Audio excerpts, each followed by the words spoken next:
I'm Logan Crawford, and right now on Spotlight, we're speaking with Sherry Walraven. She is a retired educator from Calhoun, Georgia, who is bringing a lifetime of storytelling into her writing. Drawing from her rich experiences as a middle school teacher and a principal, her debut novel is called A Lesson Long Ago, and it transports readers into the heart of the Civil War. With deep-rooted love for God, family, and fun, her narratives capture the power of learning from history in a most unexpected adventure. We're delighted to have Sherry join us here today on Spotlight. We thank the folks at Pro Isle Publishing for helping us put her in the spotlight today. And we ask viewers like you to support writers like her by subscribing to our channel. Sherry, so good to see you today. Yeah, thank you. Tell me a little bit about how your experiences as a teacher and an administrator have influenced the themes and the character in your book. Well, I have had so many people in and out of my life, with all the students every year. Sometimes I would have 100, different classes, of course. And I have all kinds of stories that I could make a whole book just on things that the students did and the funny things they said and all that stuff, but I haven't tried that yet. But yeah. I take up what I know. If I'm going to write something, it's something that I know.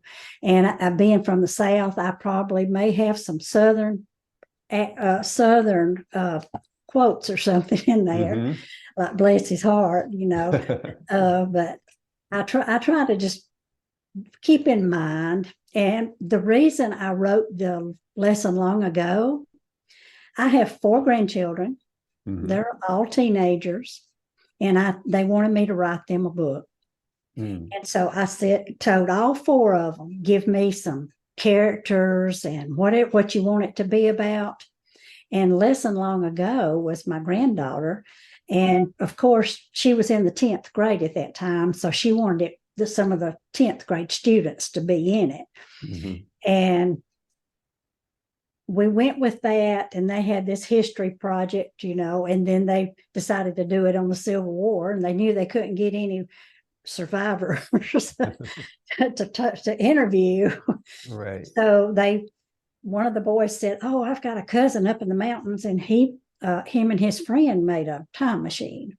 Well, they got up there, and they didn't believe in it, of course. But they got up there, and it was an old outhouse they had made a time machine out of. And they heard something loud, and they all ran in, and there was 2 men there. They were hunters, and they ran in there too when they heard that big noise, and they didn't think about it working. And somebody punched a button, and it did work. So then they went in the future a little bit. And then they said, well, we got to do this better. So they figured it up, and they got back in the Civil War time. And that I made where it had a little bit of a storyline, that it was how the people, because they landed in a field on a farm, in a house, and the woman had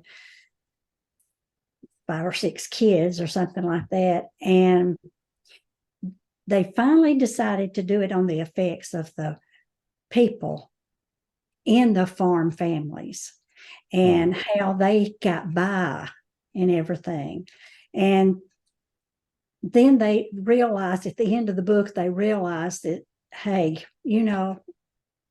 people lived different than they did back then. And they, and it would just, it made their faith stronger to know that they could live like that. And they had it good, the kids do now. Absolutely. Here. So, but that was Haley's book. That's amazing. I really like the innovative approach to the storytelling there. Time travel really captures people's imagination, I think, particularly young people, don't you think?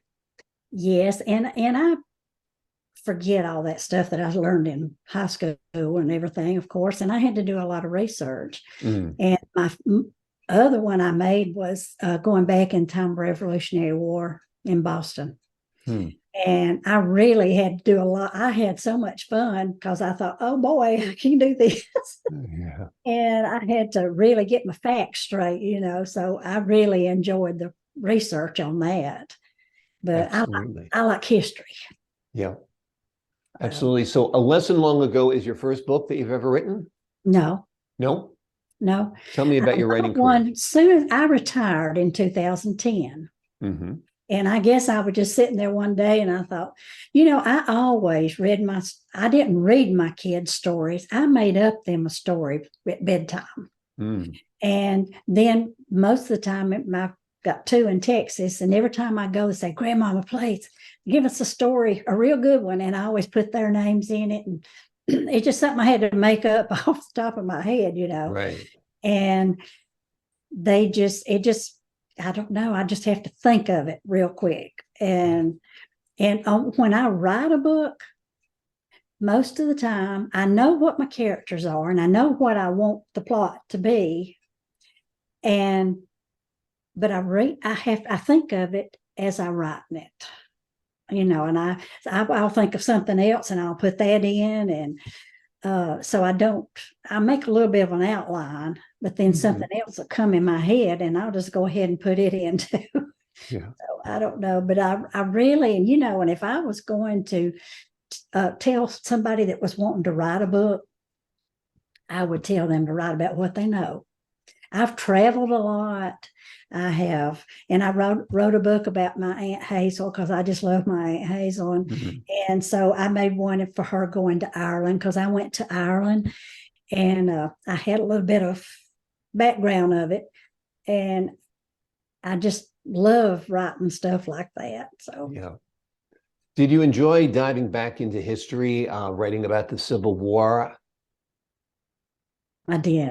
I really love that period. I don't love the period because there's so many people died, but I like the history of it. And Sherman's in there. And In the particularly book. living in the South. I mean, I remember when I moved down South and I lived in Georgia, people would reference the Civil War all the time. Yeah. And coming from New York, I was like, I can't believe people still talk about the Civil War down here. But it was a different situation for the people down South. They lost wealth, they lost land, they lost loved ones. Yeah. It was there's a place in the hearts of people who have been injured by the war still in Right. Georgia and beyond, right? That's right. And Yeah. and Sherman did go down through Georgia and burn everything. Yeah, exactly. And spared Savannah, fortunately. Yeah. Yep. I love Absolutely. Savannah. Savannah, I've been down there so many times, because it's just got full of history, but Exactly. Yeah, it's hard to find pieces of the antebellum history still alive and well down south. A lot of it's been destroyed. A lot of it was burned by Sherman, as you say. And even I think the author of Gone with the Wind, her house was burned in Atlanta while I was down there during the '96 Margaret Olympics. Mitchell. Yeah. Yeah, exactly. Margaret Mitchell, right? Mm-hmm. Absolutely. Do you have any other books in store? You're working on anything else right now? Well, yes. My grandson, the oldest one, he's 21 now, and he finally decided to give me something. And he was really the very first book I wrote. It was called Midnight Struggle. Excuse me. Sure. And he said, I want you to do this one as Midnight Terror. But he said those four ladies that were fixing to go home in that other book, he said, I want those characters to be the characters in that book. And this is the 12th book I have written, and that was the first one. And he said, and let them go in the airport and they get their bags switched, and there been a bank robbery, and apparently they got the bag with the money in it and not realizing it, and things like that. So, and they can give me so much, but then I have to add in a lot of other. Exactly. They give you the skeleton, you got to fill in all the bones. That is right. Yeah, absolutely. Have you envisioned A Lesson Long Ago as a movie or TV series? Oh my goodness. I really, didn't start out thinking that way. Right. But I did know that they did a screenplay on it. Hmm. And I don't. Yeah, I mean, it would be great. Yeah. It'd be so wonderful to see your creation brought to life on the screen. I mean, I can't imagine anything more wonderful, or few things more wonderful, right? That'd be great. Well, it's a great story. It's a great premise. It's got some great plot twists. It's a chapter of history that we know a little about, but not a lot about. So I think it would be a great series or movie. So I'll keep my fingers crossed. Hopefully somebody in Hollywood is out there listening and watching, and will make that dream come true. Sherry, thank you so much for joining us here today on Spotlight. Thank you for having me. I really appreciate it. The pleasure is all mine. To the folks at home, the name of the book, once again, is A Lesson Long Ago. It'll transport you back to the Civil War in a very, very creative and unusual way, and you will enjoy the journey as well as your time spent in the pages of Sherry's book. Until next time, I'm Logan Crawford, thanking you for your time this time. Until next time on Spotlight. Thank you so much. Bye-bye.